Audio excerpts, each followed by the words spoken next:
Die Onleihe ist ein digitales Angebot der Bibliothek des Goethe-Instituts in Bosnien und Herzegowina.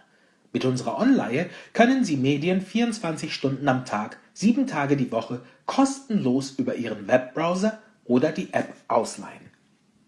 Dazu legen wir zunächst unter login.goethe.de ein Konto bei Mein Goethe an. In der E-Mail, die Sie zur Aktivierung bekommen, klicken Sie auf den Aktivierungslink und loggen sich im nächsten Schritt mit Ihren Daten ein. Dann auf Meine Onleihe klicken, im nächsten Schritt Anmelden anklicken, auf der nächsten Seite unten Onleihe des Goethe-Instituts auswählen und schon kann die Onleihe über den Browser benutzt werden.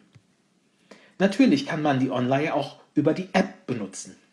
Dazu im App Store oder Play Store in der Suche Onleihe eingeben und herunterladen und unter Auswahl der Bibliothek Goethe-Institut auswählen, dann einloggen und schon kann die Benutzung der Onleihe losgehen.